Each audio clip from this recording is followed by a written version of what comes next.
Hey everyone, and welcome back to our channel. Today we are diving into one of the most fascinating and enduring mysteries in history, the missing years of Jesus.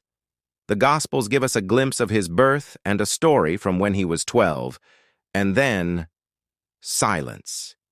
He reappears around the age of 30 to begin his public ministry. So, what happened during those 18 years?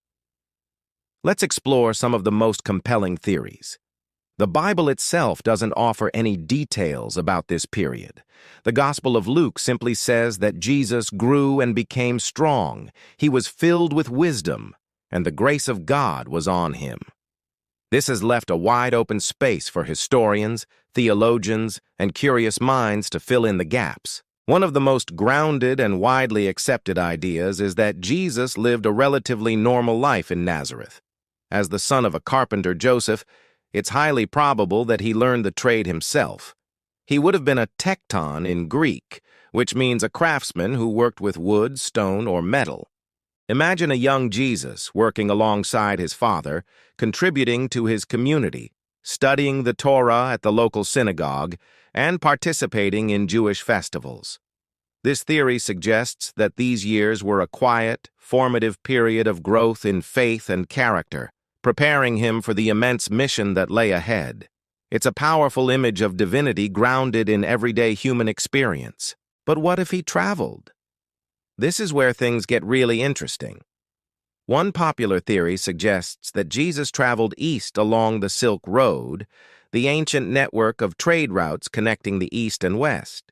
Proponents of this idea, like the Russian journalist Nicholas Notovich in the late 19th century, claim to have found ancient texts in a Tibetan monastery that describe a figure named Saint Isa, who they identify as Jesus. According to these texts, Isa traveled through Persia, India, and Tibet, studying with Brahmins, Buddhists, and Zoroastrians. He is said to have learned about reincarnation, spiritual healing, and universal love, ideas that some see echoed in his later teachings. While mainstream scholars are highly skeptical and point to a lack of verifiable evidence for these claims, the Jesus in India theory continues to captivate people. It suggests a fascinating exchange of spiritual ideas between the East and West. Another intriguing possibility takes us west to Britain. This theory is rooted in ancient legends, particularly those connected to Glastonbury. The story goes that a young Jesus traveled with his great-uncle, Joseph of Arimathea, a wealthy tin merchant who regularly traded with the British Isles.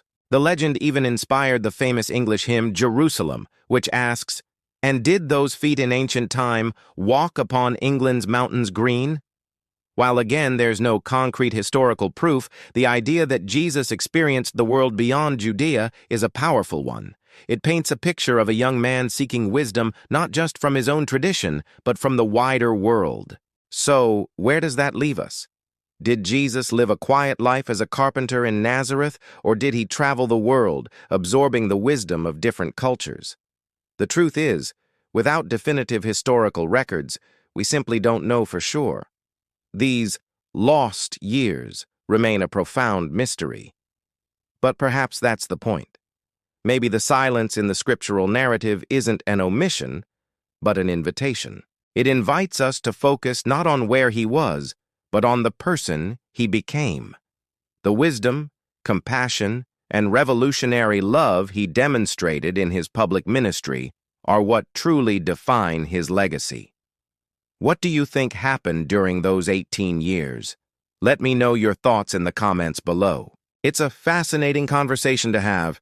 If you enjoyed this journey into one of history's greatest mysteries, please give this video a thumbs up and don't forget to subscribe and hit that notification bell so you won't miss our next exploration. Thanks for watching, and we'll see you in the next video.